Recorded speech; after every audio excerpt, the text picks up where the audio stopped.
Olá, sejam todos bem-vindos ao CDLcast, o seu podcast 100% focado no varejo. É novo por aqui? Já dá o seu like nesse vídeo, deixa seu comentário e se inscreva em nosso canal. Estamos diretamente aqui do estúdio da Rádio TV CDL São Paulo e hoje a gente vai conversar com uma pessoa que já é da casa, uma pessoa que tem muito a nos ensinar, que é o Roberto Folgueral, diretor, vice-presidente da FCDL São Paulo, especialista em finanças, tributos, fraudes contábeis e lavagem de dinheiro, mestre em contabilidade, graduado em ciências contábeis, administração e direito e foi executivo no setor público e privado. Professor universitário desde 1982. Hoje vamos falar sobre Imposto de Renda de Pessoa Física, o IRPF, 2024, exercício 2024 e ano base 2023. Marcelo de Castro hoje vai apresentar aqui junto comigo, vai conduzir, essa entrevista. Marcelo, passo a palavra para você. Oi, Ana, Roberto, a todos que nos assistem. Bom dia, boa tarde, boa noite, Professor Roberto, eu tenho certeza que vai ser um papo muito bom. A gente estava aqui nos bastidores fazendo um aquecimento aqui, o papo estava muito legal. Para a gente não entrar logo de cara, Folgueral, no assunto, imposto a pagar ou imposto a restituir? Eu acho que todo mundo tem essa... O que é melhor, Ajuda a gente a entender isso. Bom dia, boa tarde, boa noite, dependendo de quem está ouvindo e que hora está ouvindo, Claro. É um prazer estar aqui com vocês. Já indo direto ao assunto, primeiro que isso é um assunto extremamente árido, desagradável, porque se fosse agradável não teria o nome de imposto. Então já começa por aí, Boa. Imposição de, É muito complicado. Eu que sou extremamente democrático e libertário, fico assim pensando, não gosto de nada de imposição. E não tem absolutamente nada, mas absolutamente nada mesmo que faça que não tenha uma incidência de imposto. Não existe. Tudo tem um imposto. Até esse ar que eu acabei de respirar, de alguma forma está pagando tributo. Muito bem. Eu vejo e fico chocado, porque essa pergunta é muito interessante, Marcelo. O pessoal costuma falar assim, eu fiquei contente, porque hoje eu vou ter imposto a restituir de não sei quanto. Eu fico pensando, puxa vida, ele não entendeu o espírito da coisa. Ou eu estou extremamente chateado, porque eu vou pagar não sei quanto. Ele não entendeu o espírito da coisa. Pois é, então vamos lá. Por quê?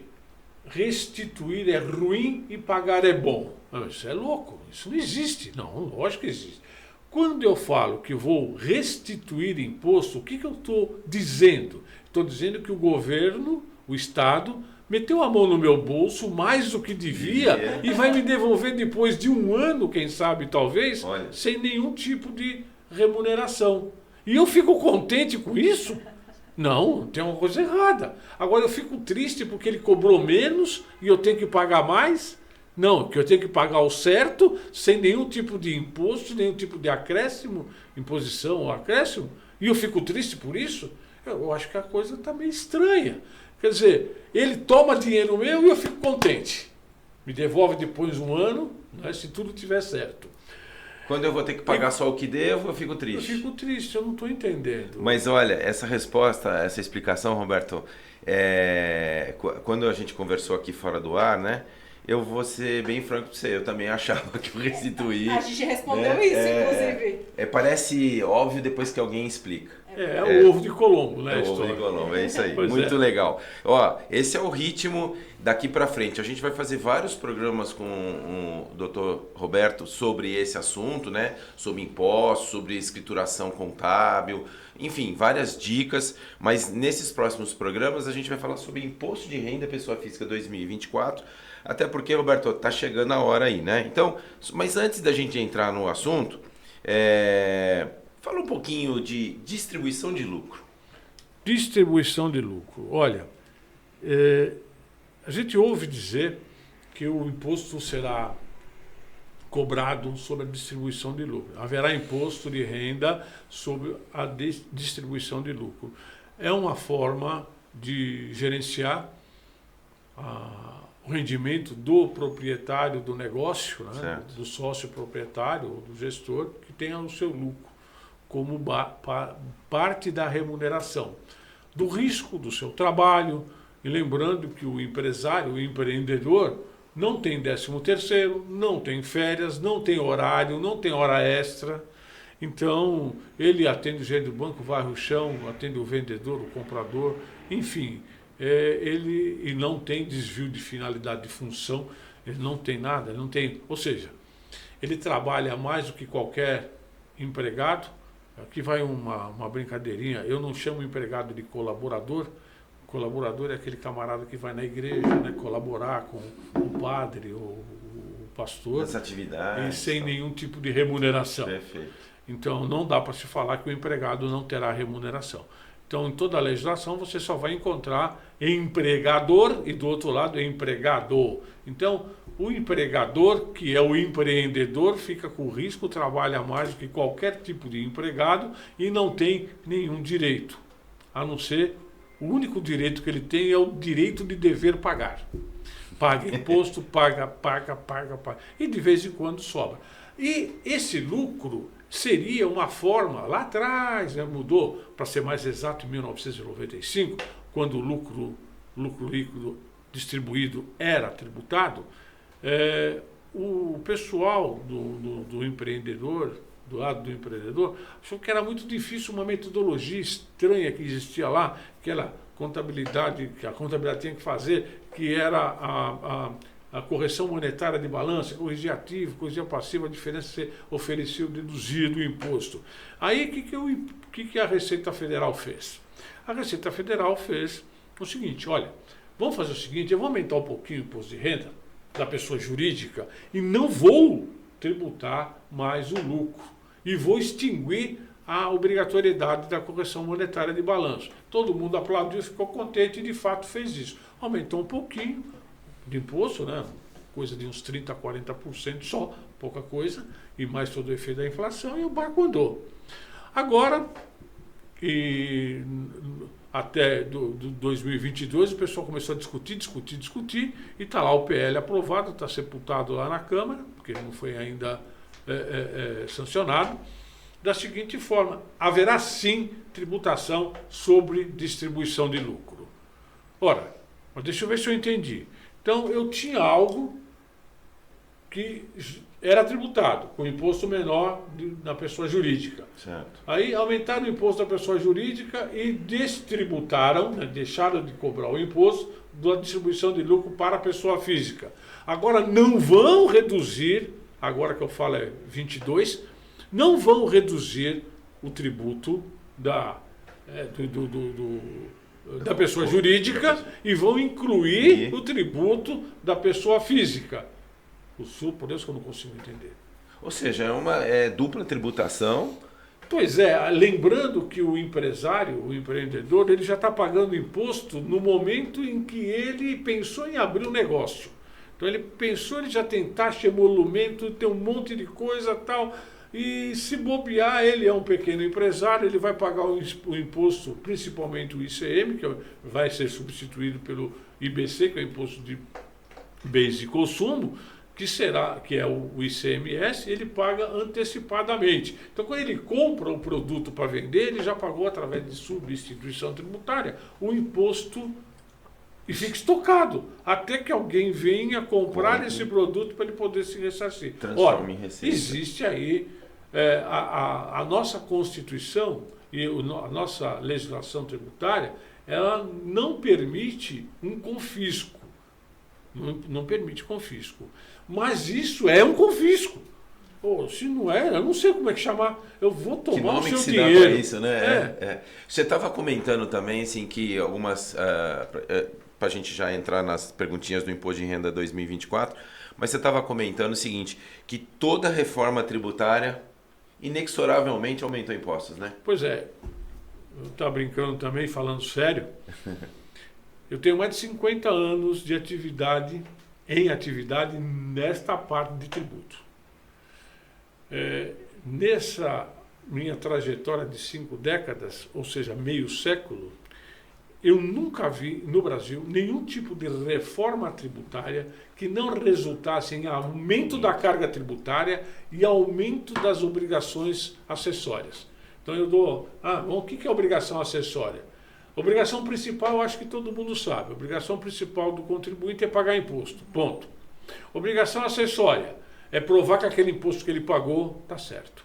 Então eu tenho que criar o Estado, e aí serve município, Estado-membro ou União, o Estado, enquanto organismo, ele transferiu a responsabilidade e obrigação de fiscalizar o recolhimento e a arrecadação do tributo para o próprio contribuinte.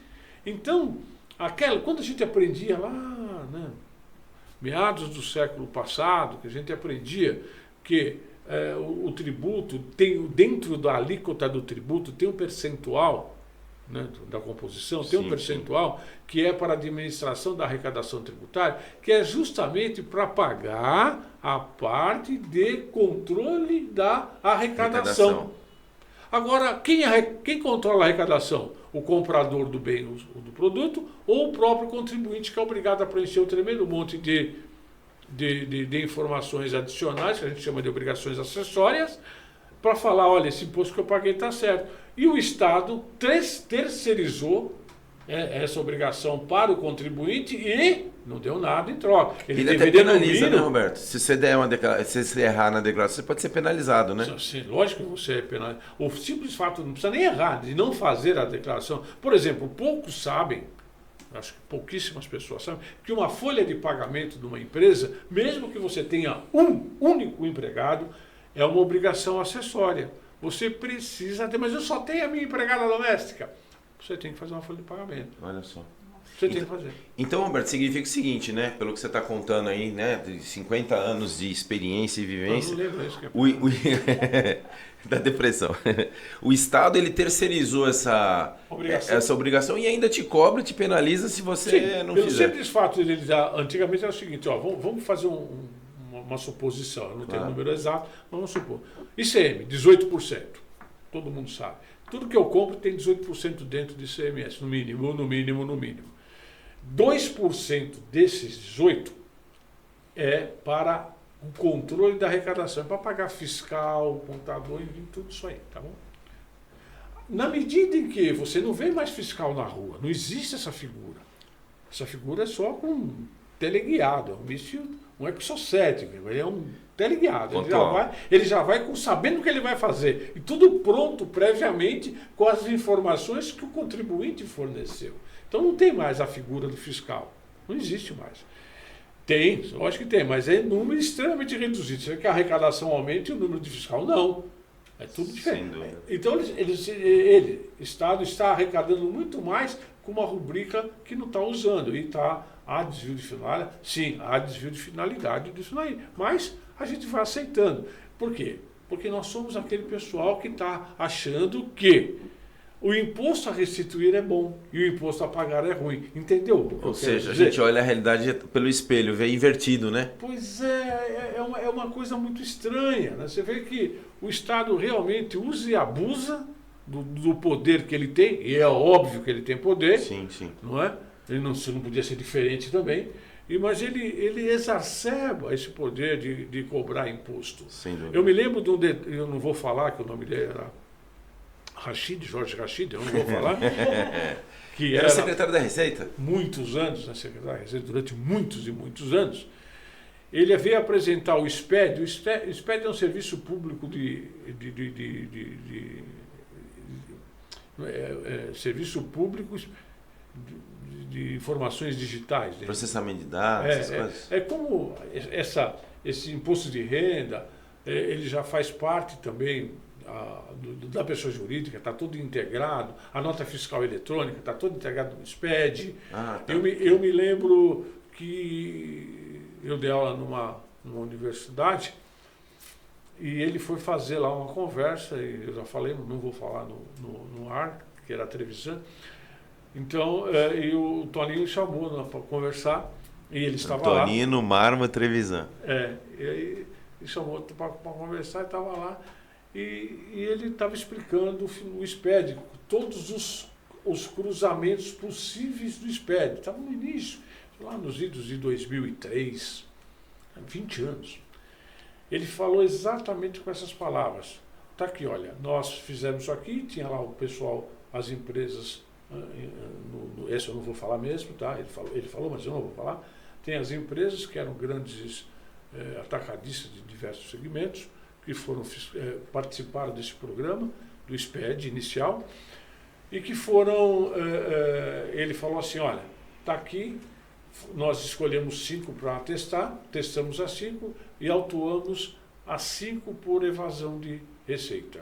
Bateu na mesa e disse assim, está pronta a reforma tributária no Brasil. Oh, simples assim? Simples assim. Nossa. Então isso veio provar, falei, caramba, é exatamente isso, faz 20 anos. Eu só tinha 30 anos de experiência. Falei, por isso que eu sempre, em toda a minha vida, vi e continuei vendo depois nesses últimos 20 anos também, agora com um feedback de uma autoridade, né, sim, que era sim. o Rachid, é uma autoridade, Sim, sim. profundo conhecedor. E verdade, o que acontecia? Toda reforma tributária, eu crio obrigações acessórias para o contribuinte e ainda cobro mais, aumenta a carga. E essa que está aí agora também não é diferente. Não é diferente, né? Não, nada. Então, eu não vou nem entrar nesse mérito. Podemos entrar para frente, senão eu vou ficar falando só dela aqui. Hoje deve estar saindo alguma coisa regulamentando já a reforma tributária que virá em 25, que para efeito de 26.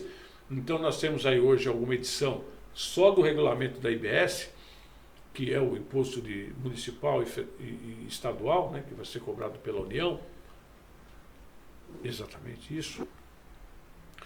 E que ela vai ter terá um pequeno... a base da reforma tributária, dessa proposta pelo Bernardo App, é a seguinte, lembrando que isso foi apresentado lá em 2019, pelo Baleia Rossi, quando o redator, por acaso, foi o mesmo que hoje é o secretário especial da Reforma Tributária, que é o Bernardo App. Então ele disse o seguinte, olha, nós vamos aqui simplificar, reduzir a carga tributária e para facilitar a vida do empreendedor. Então vamos lá. Aumentará a carga tributária, ponto. Aumentará a carga tributária. A simplificação não é verdade, porque eu vou ter que dobrar, em alguns casos vou dobrar a obrigação acessória. Uau. Eu não estou vendo, não está fugido, e haverá uma centralização federal, quer dizer, a União arrecadará o imposto no município e o imposto no Estado. Então nenhum dos 3 pés do tripé da reforma tributária, que seria simplificação, redução da base tributária e a não centralização, será cumprida. Eu não entendi absolutamente nada. E hoje ou amanhã deve estar saindo aí, ou se não saiu, não sei, não vi ainda hoje, um manualzinho simples para esta primeira regulamentação. É livre, é pequeno. Entendo. É um manual de 300 páginas com 500 artigos. Puxa vida, desse tamanho? Para simplificar. Simples assim? Simples assim, só uma parte. Ô Roberto, então, antes da gente entrar lá nos 3 ou 4 tópicos da Declaração de Imposto de Renda da Pessoa Física 2024, e aí eu quero chamar a atenção, você que é nosso ouvinte, que assiste, que curte e que nos acompanha, a gente vai ter várias entrevistas aqui, né, com o Dr. Roberto, para a gente entender um pouco mais esse contexto, esse ambiente do mundo tributário, no mundo desses aspectos da nova reforma tributária. Mas, Roberto, rapidamente, você comentou também que por isso que é importante a gente ter a escrituração fiscal, a escrituração o registro contábil em dia, se antecipar. Eu gostei muito de um comentário que você fez, que é o seguinte: quem mantém os registros, a contabilidade, não toma muita surpresa, né? Você pode até não gostar do resultado, mas você não toma surpresa, é isso? Você não toma, se você não é surpreendido e você tem condições de corrigir o rumo, boa. Então alterar o resultado. Né? Fazer um planejamento tributário, fazer alguma coisa assim? O planejamento tributário é muito complicado, sabe? Porque a elisão fiscal, que é o planejamento tributário, E não vamos pensar que somos só nós os espertos, né? Porque o pessoal da Receita é infinitamente mais esperto que a gente. Especialistas, E né? tem dados, né? E nós não temos. Não temos histórico e não dados. temos dado, temos o nosso dado. Sim. Não tem dados do meio, né? Certo. Então é muito complicado. Então, toda elisão fiscal ela é blindada por diversos entraves, travas mesmo. Então, não dá para a gente falar assim, olha, eu estou fazendo uma elisão fiscal. Define elisão para nós. Elisão é eu economizar tributos de forma legal, obedecendo à lei. Legal.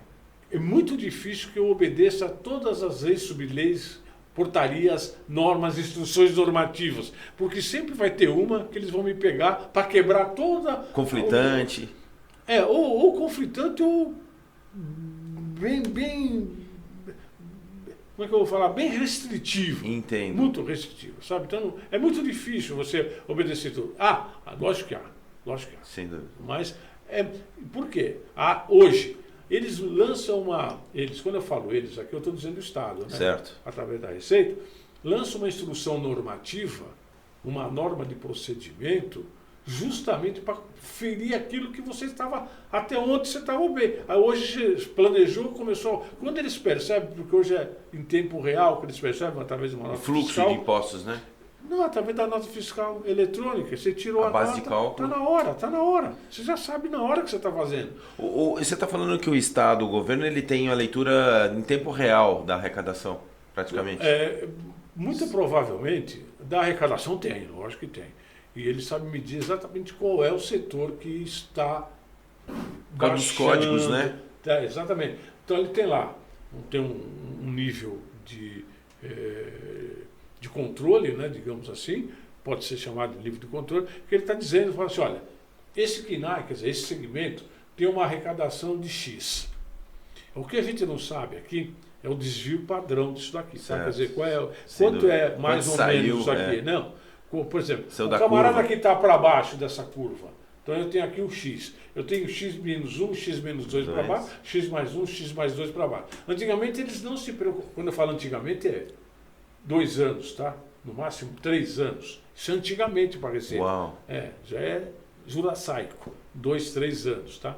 A dinâmica é muito grande, né? Muito. Tecnológica. Então quando eu estou lá, um KINAI, na linha aqui do tempo, está arrecadando X. Eu tenho aqui menos 1, menos 2, eu não sei se é menos 1, menos 2 ou menos 5, que dispara o alarme para ele pesquisar, ver quem é que está fazendo essa alteração. Então ele vai ver o que o cara está fazendo.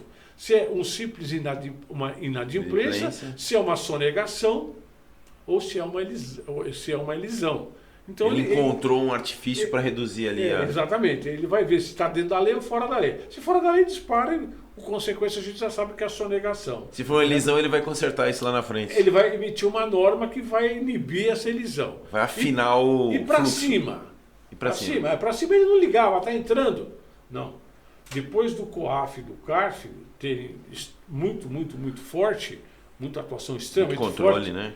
Eles controlam aí também a lavagem de dinheiro. Então o que a gente observa aqui? Sempre que tem alguma apreensão de polícia envolvida ou de empresas que estão lavando dinheiro, a pessoa está lavando dinheiro, sempre tem quem do lado da polícia, eu não sei porquê, mera coincidência. Receita Federal. A Receita Federal. Estranho. Porque ela fala, esse cara aqui tinha que arrecadar. Ele arrecada tanto, está lá, ele tem que pagar 10, ele está pagando 100. Mas por quê? Todo mundo está pagando 10, ele está pagando 100, está lavando dinheiro. Então, olha que coisa interessante, né? Que você colocou duas coisas aqui, várias delas, mas eu vou destacar duas.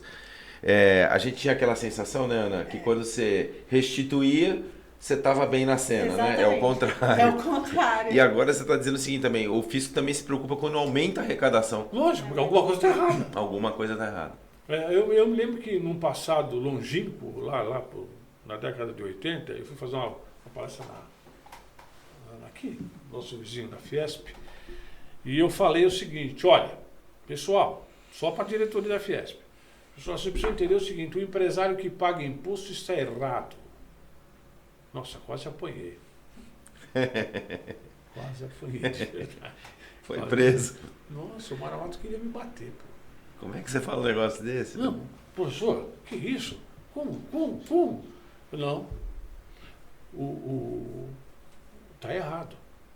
Como que está errado? Está errado, porque quem tem que pagar o imposto é o comprador do bem e o serviço. Por que nós estamos achando as coisas extremamente caras hoje? Quando eu falo hoje, é de 1 ano, 2 para cá. Por que as coisas estão muito caras? Olha, as coisas estão muito caras porque não dá mais para o vendedor da coisa, do bem ou do serviço, diminuir o imposto. Então ele tem que enfiar aquele imposto e ele tem que cobrar o imposto. Não tem como mais. O controle do Estado sobre a arrecadação hoje é perfeito e dinâmica e tempo real. Então ele sabe disso. Então ele vai, o vendedor está ganhando menos, o comprador está pagando mais e o Estado está rindo. Olha que equação maravilhosa. É uma equação de 3 incógnitas super bem conhecidas. Ou seja, cada dia que passa, a gente vê fechando todas as possibilidades de otimização. Não existe mais hoje uma possibilidade. Voltando para esse termo aqui, já pegando novamente, hoje eu vejo a Receita Federal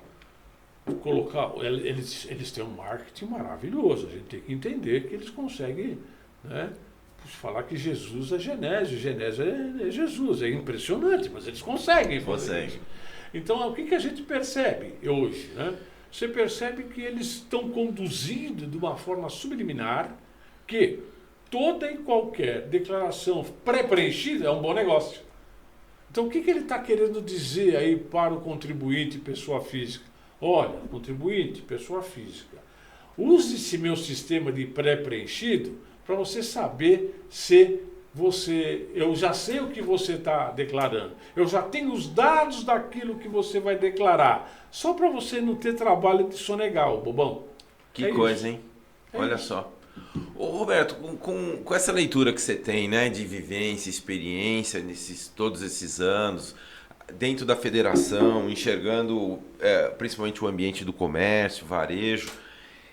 Antes da gente de novo falar do IRPF 2024, que dica que você daria então? Se a gente vai trilhar aí os próximos meses e anos uma efetividade, uma eficiência na arrecadação com essa nova reforma, eu posso me antecipar aqui numa dica sua de dizer mantenha a sua contabilidade acurada, então, vamos procure... lá. Primeiro, entendi a pergunta.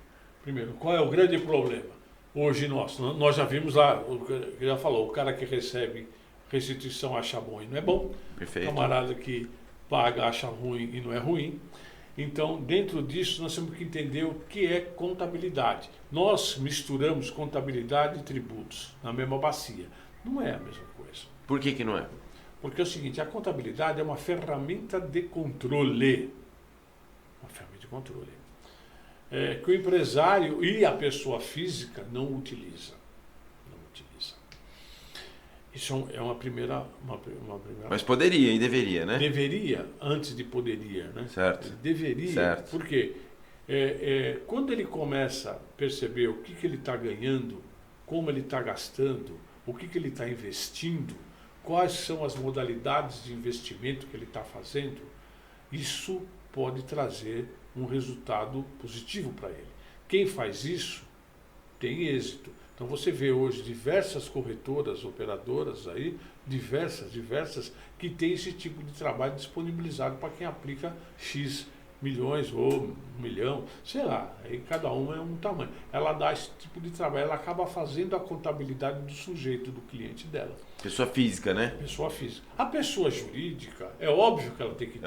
Agora, veja bem, então nós falamos que contabilidade é uma ferramenta de controle.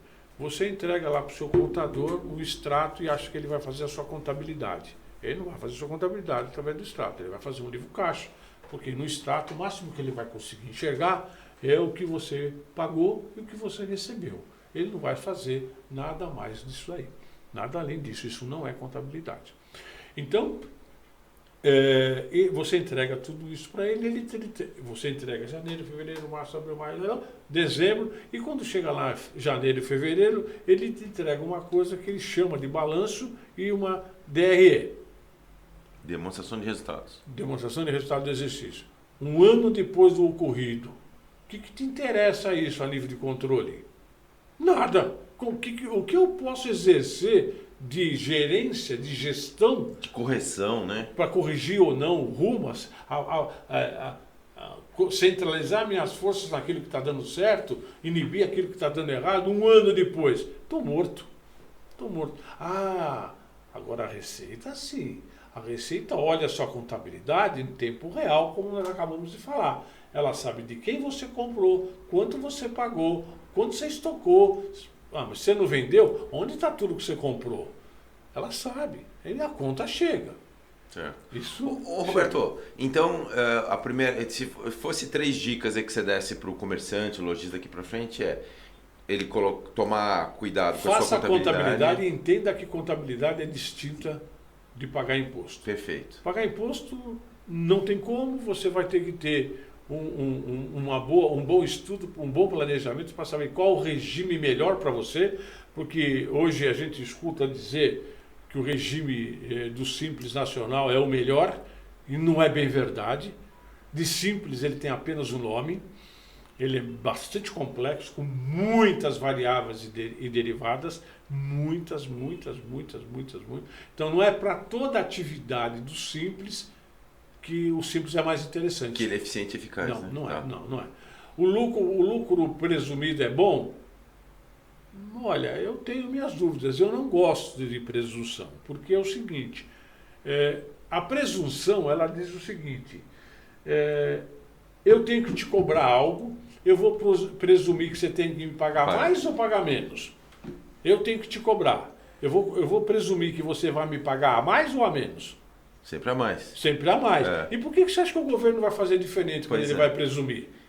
Agora você vê, mas eu não estou ganhando, eu estou tendo prejuízo, tenho que pagar imposto. Porque você está no regime errado. Faça no lucro real. Ah, mas no lucro real eu vou pagar mais. Como você vai pagar mais se você tiver menos resultado? Precisa ter um entendimento melhor, então, para a gente depois não chorar na frente, né? Pois é, então isso não adianta você fazer isso um ano depois, você já quebrou. Entendi. Tem operações que você quebra em 2 meses, 3 meses. Não então, precisa esperar uma análise mensal é minimamente recomendada. Minimamente recomendada. E a sua pessoa física também. Você vai fazer contabilidade da mesma. Como é que eu recebo? Já tem retenção na fonte? Ah, mas olha, pelos meus cálculos aqui, se eu continuar nesse ganho... Nesse ritmo. Nesse ritmo de ganho, né, nessa linha, eu vou pagar mais imposto. Opa, deixa eu fazer uma poupança, deixa eu aplicar o meu dinheirinho aqui, essa diferença eu vou aplicar para não ficar... Eu vou rir do cara quando eu tiver que pagar, não o inverso. E em outras palavras, você já vai se reservando, criando provisão para depois não levar um susto lá na frente. Exatamente. Né? Até uns, eu diria para você que até uns 3, 5 anos, vai, até uns 5 anos, a contabilidade era conhecida. A contabilidade é a fotografia da empresa no dia 31 de dezembro. A Receita Federal já está falando hoje, até para a pessoa física, olha, 31 de dezembro não é mais uma fotografia. Ela já fala. Já é o diagnóstico, né? Não. Ela hoje não trabalha mais com fotografia, nem para pessoa jurídica, nem para pessoa física. Hoje é um filme. Sim. Ela te acompanha dia a dia, ela sabe quando você recebe, ela sabe onde você paga, sabe para quem você paga, ela sabe. Por que ela não tem problema nenhum? Porque ela faz a contabilidade. Roberto, e o Pix, hein? O que é o Pix? O Pix, muita gente transita a receita pelo Pix, né? Sim. Fica sempre a dúvida, né, Ana? A gente recebe dos ouvintes aí uns comentários. Agora a gente vai criar um canal aqui que você vai poder perguntar. Esse canal vai chamar Você Pergunta e a FCDL Estado de São Paulo responde. Em breve aí a gente vai... Esse canal de comunicação, as pessoas vão poder entrar em contato com a gente, mandar suas perguntas e a gente vai responder. Isso, vai ser bem interativo, vai ser bem legal. Aí, Roberto, o que eu queria te perguntar assim, muitas perguntas, muitas pessoas dizem o seguinte, o Pix acabou virando um conta corrente ali, eu pago aqui, recebo ali, tiro de lá e etc. Isso corre a parte da contabilidade. Virou uma moeda virtual. Isso, né? Então, virou uma moeda virtual. Boa, muito bem. Boa. Nós conhecemos o idealizador do Pix. Você conhece? Você sabe quem é? Paulo Guedes? Não. O presidente do Banco Central? Fábio Kenchuk. É mesmo? É filho do Ari. É mesmo, inteano. É mesmo. Olha só. É uma sumidade o menino. Que bacana. É uma sumidade. Agora, eu ouço muito, 99% das perguntas que eu ouço de crítica ao Pix, não é uma crítica, porque não dá para você criticar isso abertamente, mas veladamente o pessoal, cuidado com o Pix, mano. Por que cuidado? Se você declarar tudo, qual é? Sem dúvida, ele só serviu como uma ferramenta de transporte. Né? Mas sabe como é que é? Eu sei como é que é. Esse é o problema. Então, Mas quando a gente tinha também o imposto sobre transações, como é que chamava mesmo? IOF. IOF. O IOF também era uma ferramenta de controle, não era? Naquela época, o IOF era exatamente o controle. Depois disso, a Receita criou uma coisa chamada DIMOF, que era a demonstração da movimentação financeira. O que é isso? Isso daí é nada mais, nada menos do que uma obrigação acessória dos bancos que eles informam por CPF ou por CNPJ à Receita Federal todas as entradas, todas as saídas. Todas, sem exceção. Todas. E é por aí que eles fazem todo o controle. Essa DIMOF mudou de nome, hoje chama-se E-Financeira, e integrou o sistema do SPED. Então está dentro do Serviço de Processamento de Dados do governo. Entendi. Então, onde que você ouviu falar Pix aí? Não ouviu. Não ouviu. Por quê? Tem o Pix, é uma coisa. Mas essa obrigação acessória chamada E-Financeira, os bancos entregam 2 por ano para a Receita Federal. Então, como é que funciona? A Receita Federal sabe como é que está, porque é a coisa mais fácil do planeta. O cara ganhou 10, está gastando 20. Mas como é que ela sabe que está gastando? Tem cartão de crédito, porra. Tem o cartão de crédito. Então, o cartão de crédito hoje é o maior dedo duro do mundo, sempre. Mas tem o Pix. Também tem o Pix, mas eu não preciso do Pix. A gente tem a sensação, Roberto, desculpa te interromper, a gente tem a sensação de que o Pix é uma coisa mais informal. O cartão de crédito não, né? Tá o cartão físico ali, o Pix dá a impressão que você está andando numa zona de informalidade. Não é, né? Não, então o resultado sem o Pix, tá? O Pix ainda não integrou isso aí. Certo. Porque existe uma lenda que diz que no Brasil a Receita não pode quebrar o sigilo financeiro. Mas, como eu disse, é uma lenda. Não é verdade. Porque o próprio STF já se manifestou dizendo, através do ministro Gilmar Mendes, já se manifestou lá em 2015, se eu não me engano, 2015, que a primeira obrigação do cidadão é pagar imposto. E a Receita não tem como fiscalizar se não tiver acesso a esses dados. Até é uma lógica, né? Sim. E outra coisa, como existe, o fundamento da fiscalização está centrada na E-Financeira, ele não está extravasando, a Receita Federal, não está quebrando o sigilo. Não está quebrando o sigilo. Ele está inspecionando dados? Também não, porque ela está trocando com ela mesma, ela com ela. O que ela basta? Que o delegado da Receita baixe uma ordem de serviço autorizando a fiscalização. Só isso. Certo. Aí ele vai lá. Quando que o delegado, na prática, como é que funciona tudo isso aí? Na prática é o seguinte, o computador identificou que o cara ganhou 10 e gastou 100. Sai, vai para a malha fina. Essa malha fina vai na mão do fiscal. Ele já está sabendo. Ele já pegou a E-Financeira, já viu como é que está o negócio. Ele já sabe o que é, mas ele não pegou a E-Financeira. Então ele vai lá para o chefe, para o delegado, falou, chefe, dá uma hora de serviço aqui para me pegar essa E-Financeira aqui e já intimar o cara. E aí vem o outro grande gato da Receita. Como é que ele fala? Ele fala assim, olha,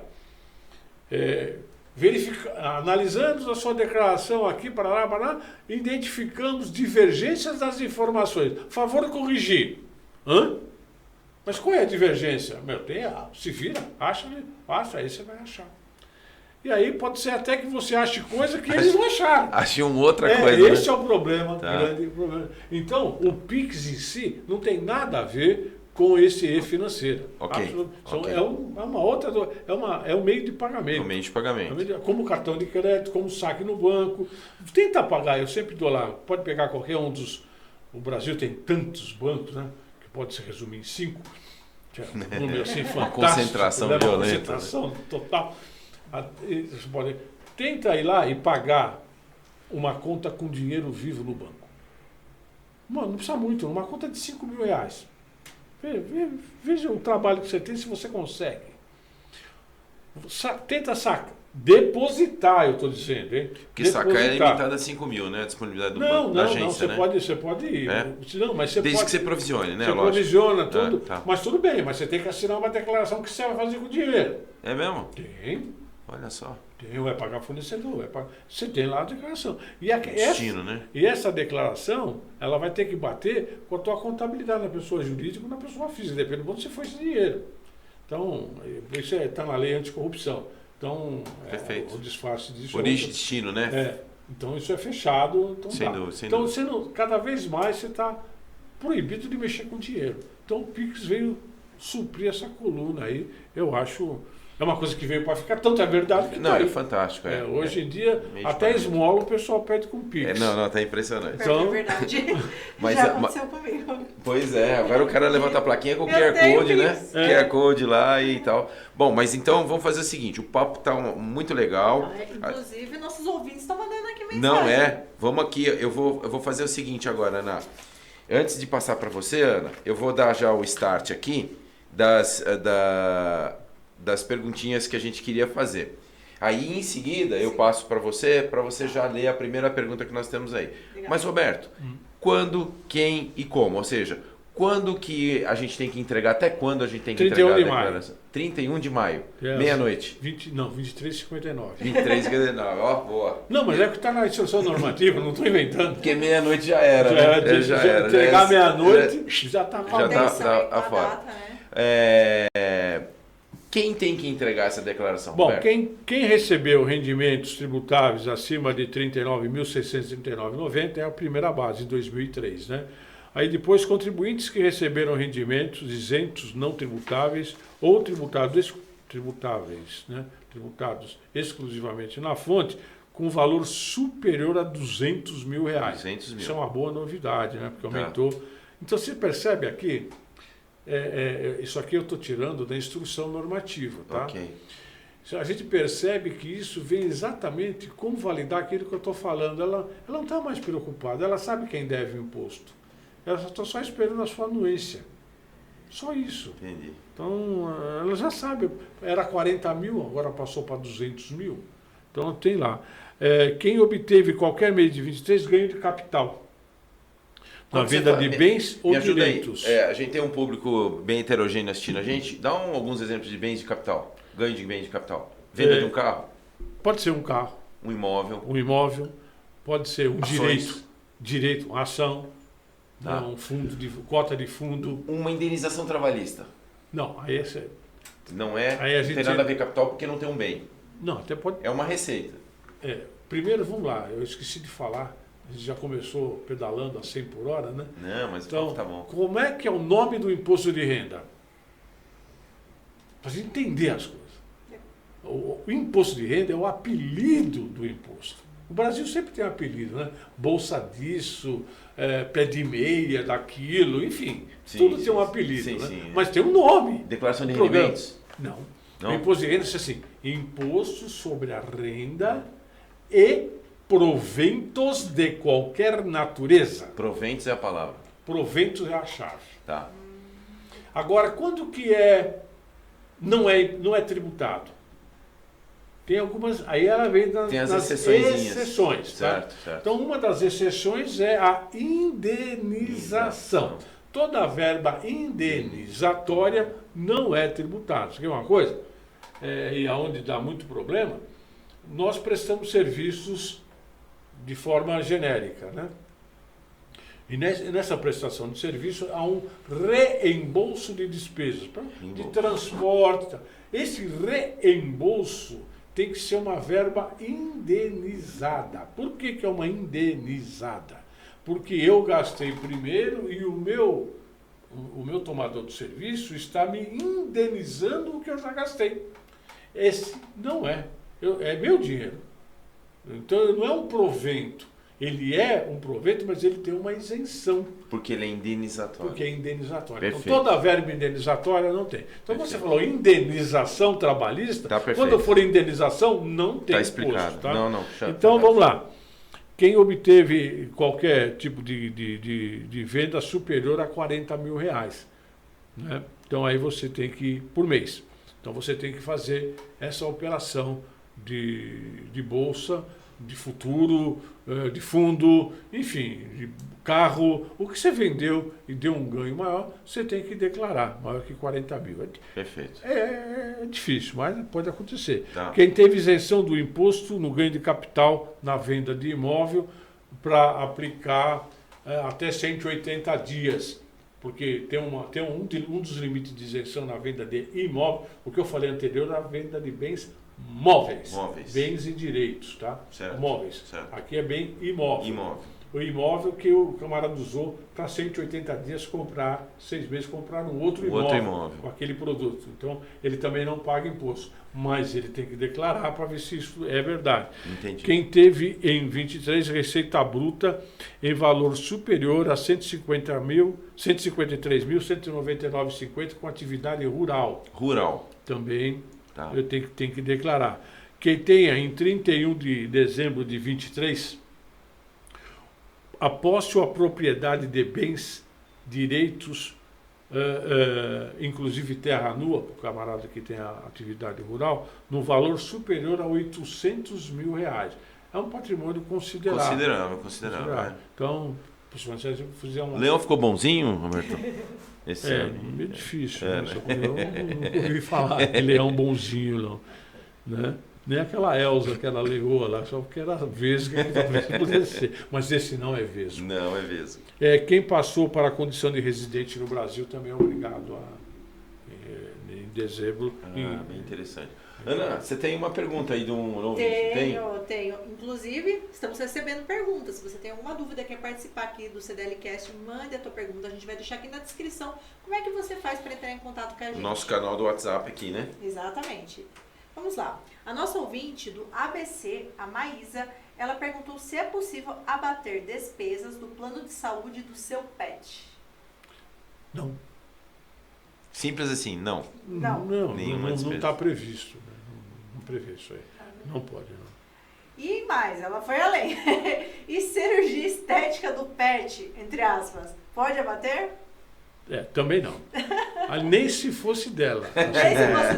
Não dá, porque toda cirurgia, toda intervenção, procedimento cirúrgico estético não é contemplado para dedução. E aí você incorre, aí você vê o pessoal muito criativo, eles colocam que fisioterapeuta, você pode deduzir a fisioterapia, mas normalmente quando o prestador de serviço de fisioterapia, por orientação de alguém ou do próprio, ele vai lá e acha que colocar como clínica de estética ou qualquer procedimento estético, ele vai pagar menos imposto. Ele vai pagar menos imposto, mas o outro não vai poder deduzir. Então precisa ficar bem atento a isso. Mas eu fiz. Precisa ver se o documento que ele vai te dar está em nome de seu nome, pessoa humana. Física humana, não pet. Não pet. Uma pessoa não humana é o pet, certo. Né? Por mais qualidade que ele pode ter, não ter a correção. E o procedimento não seja de caráter estético, porque é vedado. Ok, não, perfeito. Ô Roberto, agora caminhando para esse ponto final aqui, como fazer essa declaração? Olha, eu diria para você que é muito simples. Como nós já vimos e falamos aí, o camarada que está fazendo a legislação de imposto de renda, ele não complica, né? Ele facilita, né? Ele facilita, lógico que ele facilita. Ele até te dá um modelinho já pré-pronto, não é isso? Não, tanto é pronto que você pode optar, aquilo que nós já falamos. E ele acredita tanto na força da propaganda dele, que ele estima que 75% das declarações deste ano serão todas nesse modelo. Tá brincando? Não. Já tem explica quanto é isso? A Receita Federal. Ela mesma? Ela entra lá no Gov Brasil, que você vai ver essa informação. Não estou criando, não, eu estou só reproduzindo. Ô Roberto, qual é a sua vida? Agora, antes de você falar como, só para finalizar, mas para dar um toque aqui de bate-papo mesmo, essa vivência que você tem, a experiência, etc., rapidamente, assim, sem nenhum compromisso de ser 100% pontual na resposta. como é que é a questão do Brasil em relação a outros países em termos de imposto de renda? O nosso imposto de renda, o nosso leão até que é bem inteligente e bem interativo, né? Vamos lá, eu vou antes de... O leão não é manso, eu sei disso. Eu vou falar... Não. Mas nosso leão é mais inteligente então, que os outros? Eu sempre costumo dizer o seguinte. Quem colocou o nome de leão no símbolo da Receita Federal? Quem foi? Eles mesmos. Na época do Francisco Dornelles. Dornelles, ó. Falecido Francisco Dornelles. Eterno secretário da Receita Federal da maioria do governo militar. É mesmo. E era sobrinho do Getúlio Vargas. Getúlio Dornelles Vargas. Por isso que era Francisco Dornelles. História, hein? E ele ficou muito incomodado com tudo aquilo, e era tudo a figura dele que ficava na Receita Federal. Estereotipado, então, né? Eles criaram a figura do leão. Para poder tirar o foco do Dornelles. Essa foi a criatura. Mas eles que criaram. Depois disso, que já na época do Fernando Henrique Cardoso, nós tivemos um acréscimo de uma outra fera no conjunto elenco dos animais. O zoológico da Receita. Eu sei, é um zoológico dantesco. Sei. É um inferno de Dante mesmo, dantesco. Seria o Tiranossauro Rex. O supercomputador da Receita, que ficou lá. Eles compraram dos Estados Unidos, só tem uns 3 desses aqui no mundo, igual do Brasil, da Receita Federal.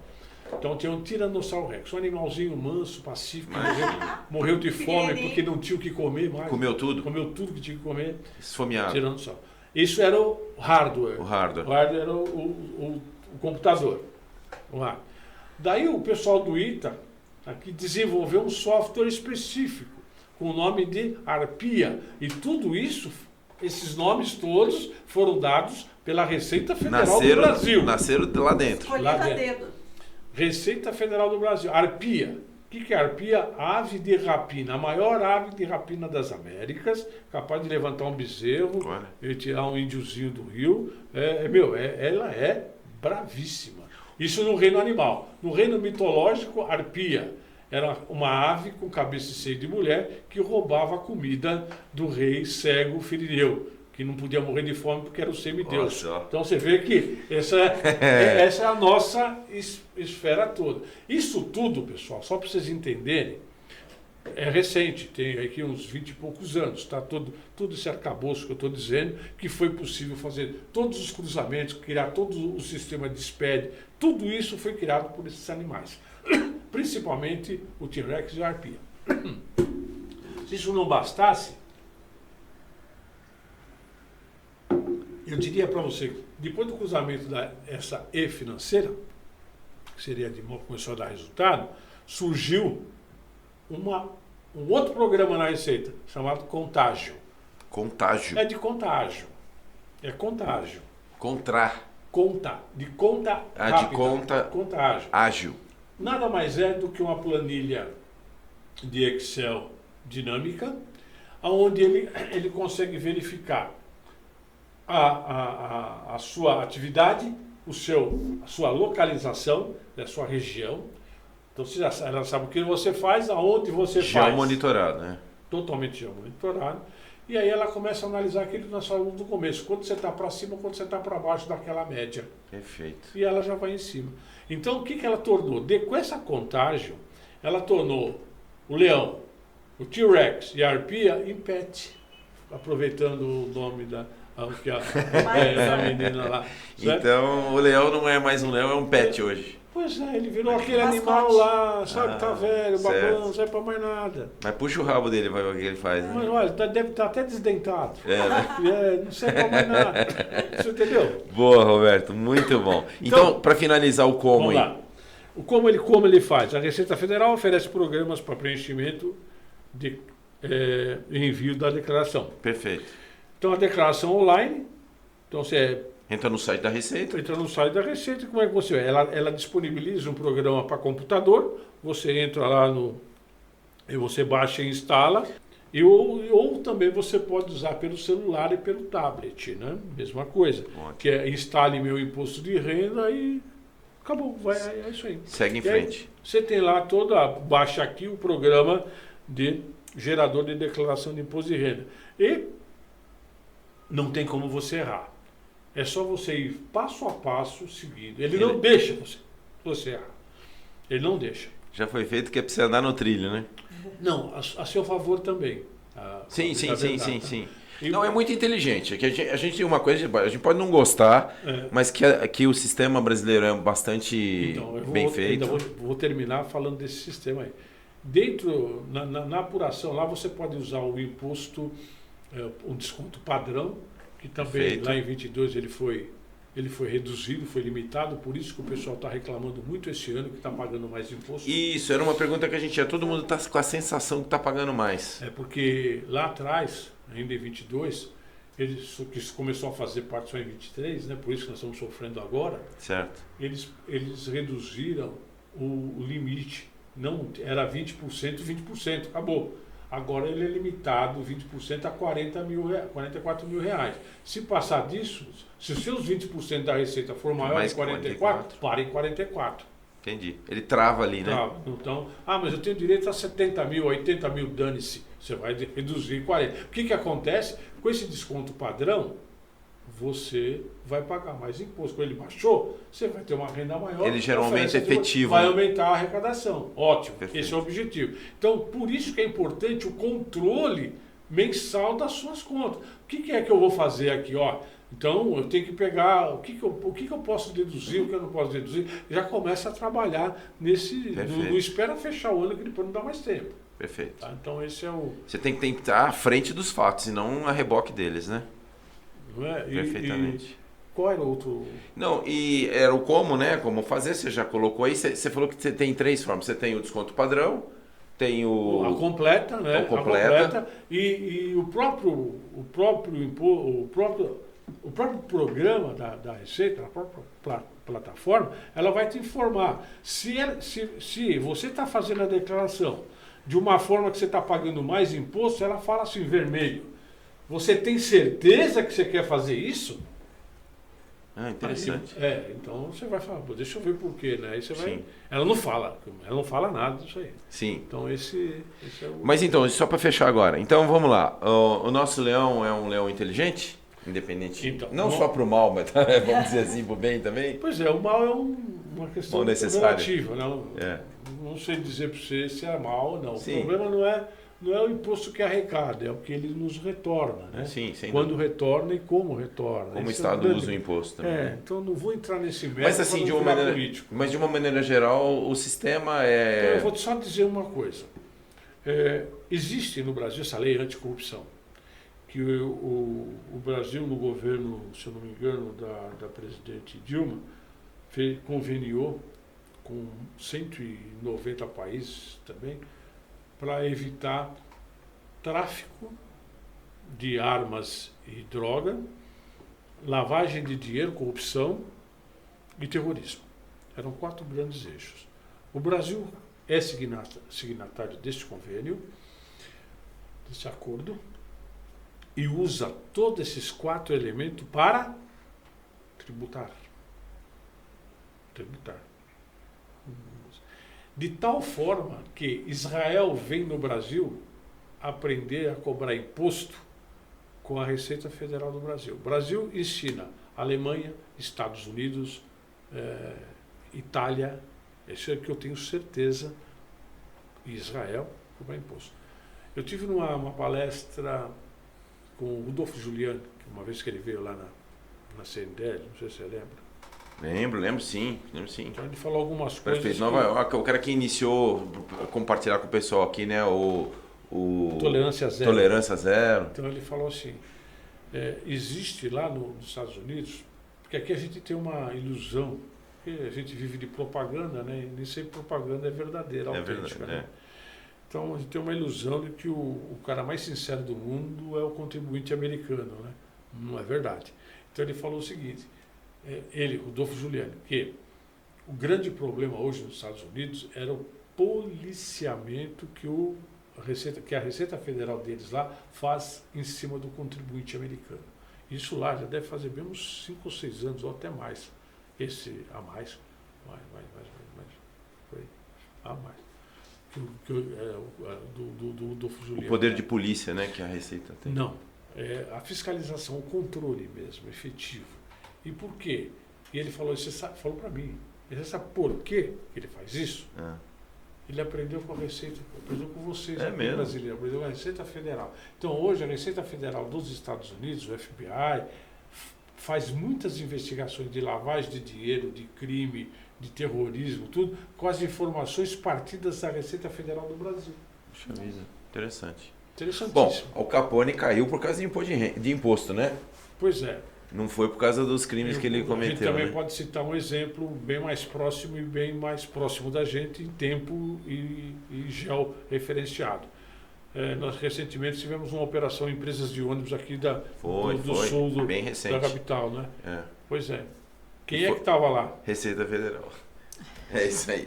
Ó, papo bom. Não pensa que acabou, não. A gente vai voltar com um novo episódio, né, Ana? Exatamente. Mas eu queria agradecer o Roberto Fogueral, diretor vice-presidente da FCDL, nosso professor. Obrigado, viu, Roberto, pelo papo. Ana, com você. Estamos à disposição e perguntem o que quiserem. Não tenho problema nenhum. O máximo que pode acontecer é falar, não sei. E vamos procurar saber. Deixa seu comentário aqui, compartilha com quem tem dúvidas sobre o imposto de renda, compartilha esse bate-papo, tenho certeza, né, que informação boa é informação compartilhada. Se inscreve no nosso canal, deixa seu comentário e até o próximo episódio. Obrigada pela audiência.